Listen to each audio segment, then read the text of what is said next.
மீண்டும் திரும்பிப்பார் குக்கிங் சேனலுக்கு உங்களை அன்புடன் வரவேற்கிறேன். இன்றைக்கி என்ன பார்க்கணும்னா சிக்கன் குழம்பு எப்படி வைக்கணும்னு நான் வாங்க பார்க்கலாம். இப்போ தேங்காய் வந்து 1/4 முடி எடுத்துருக்கேன். 1/4 முடி இல்லைன்னா இந்த முடியில் வந்து சின்ன முடி தான். இதில் வந்து இந்த அளவுக்கு எடுத்துருக்குற தேங்காய். இந்த தேங்காயோட அரைக்கிறதுக்கு வெங்காயம், சீரகம், சோம்பு, கருவேப்பிலை, மிளகு இதெல்லாம் போட்டு வதக்கி வச்சுருக்கேன். எண்ணெய் ஊற்றி வதக்கி வச்சுருக்கேன். இப்போ இது ரெண்டையும் அரைச்சிட்டு வந்து இதை எடுத்து தனியாக எடுத்து வச்சுக்கலாம். இதோட தேங்காயோடய போட்டு அரைச்சிடலாம். இப்போ வெங்காயம் வதக்கின எண்ணெய் சட்டியிலேயும் இப்போ குழம்பு தாளிச்சுட்டுக்கலாம். குழம்புக்கு தேவையான அளவு நல்லெண்ணெய் ஊற்றிக்கிறேன்.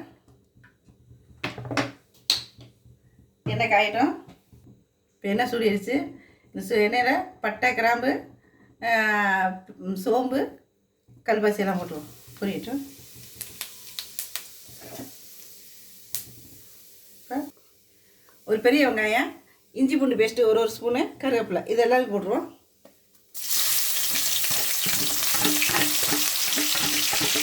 பச்சை மிளகாய் வரைக்கும் வதக்கலாம்.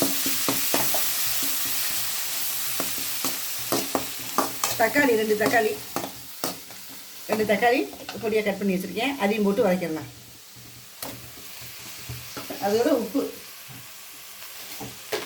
கல் உப்பு போட்டு வதக்கிடலாம்.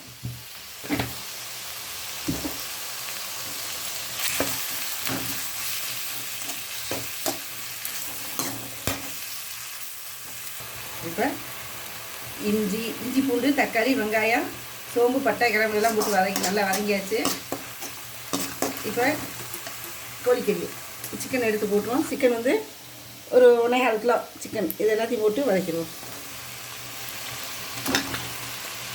சிக்கனை நல்லா வதக்கிடுவோம்.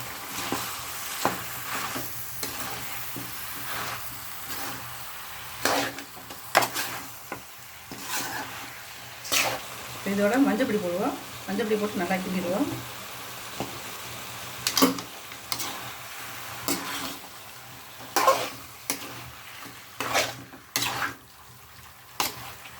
இப்போ மஞ்சப்பொடி போட்டு நல்லா வதக்கியாச்சு. நல்லா பரட்டியாச்சு. இப்போ குழம்பு உங்களுக்கு காரத்துக்கு தகுந்த மாதிரி போட்டுக்கிங்க.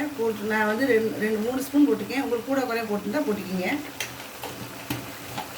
தனி மிளகாய் அப்படின்னா கூடி நீங்கள் காரத்துக்கு தகுந்த மாதிரி போட்டுக்கிங்க. நான் வந்து 3 ஸ்பூன் போட்டிருக்கேன்.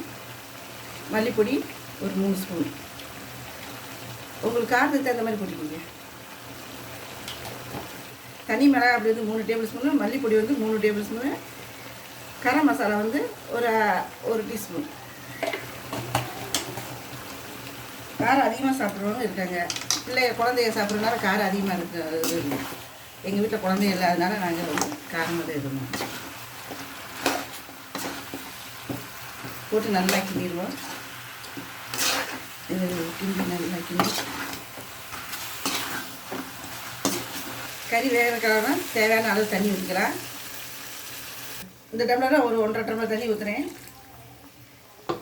ரொம்ப சும்மா அப்படியே கொஞ்சமாக வைக்கிறதுனால அப்படியே கலர்ஃபுல்லாக இருக்குது.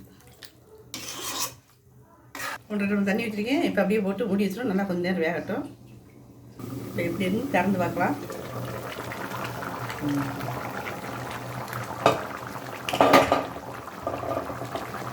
அது 5 நிமிஷம் நல்லா கொதிச்சிருச்சு.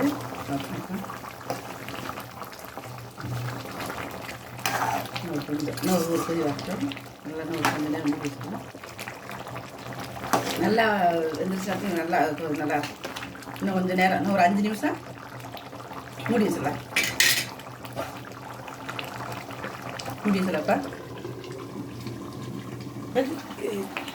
இப்போ இந்த தேங்காயோட வதக்கி வச்ச வெங்காயம், சீரகம், சோம்பு, கருவேப்பிலை எல்லாத்தையும் போட்டு அரைச்சி வச்சுருக்கேன். இப்போ இதை இதையும் போட்டு ஊற்றி கிண்டிடலாம்.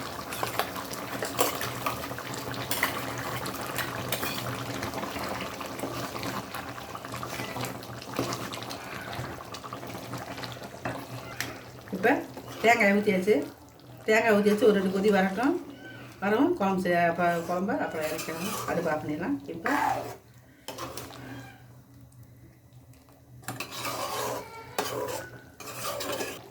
இப்போ நல்லா கறி வந்து இது ஒன்று இருக்குது. இன்னும் கொஞ்சம் வேகட்டும். இப்போ அதுக்கு தேங்காய் அரைச்சி ஊற்றிருக்கோம். இப்போ இன்னும் ஒரு 2 கொதி வரட்டும். இப்போ மூடி வச்சிடலாம். இப்போ திறந்து பார்த்தலாம். சூப்பராக வச்சிருச்சு. குழம்பு வாசமாக இருக்கு. இப்போ அடுப்பு ஆஃப் பண்ணிடலாம். மல்லித்தலை தூவிடலாம்.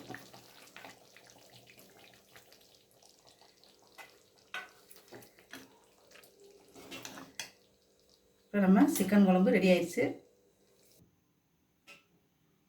இப்போ சிக்கன் குழம்பு ரெடி ஆயிடுச்சு. இது எப்படி இருக்குன்னு நீங்கள் இதே மாதிரி நான் சொன்ன பதத்துக்கே வச்சு பார்த்தீங்கன்னா குழம்பு சூப்பராக இருக்கும். இதே மாதிரி செஞ்சு பார்த்துட்டு எப்படி இருக்குன்னு கமெண்ட் பாக்ஸில் கமெண்ட் பண்ணுங்கள்.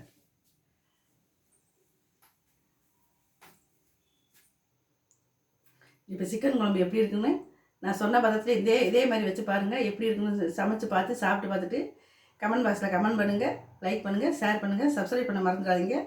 கிளிக் பண்ணுங்கள். நன்றி, வணக்கம். அடுத்த ஒரு நல்ல வீடியோவில் சந்திப்போம்.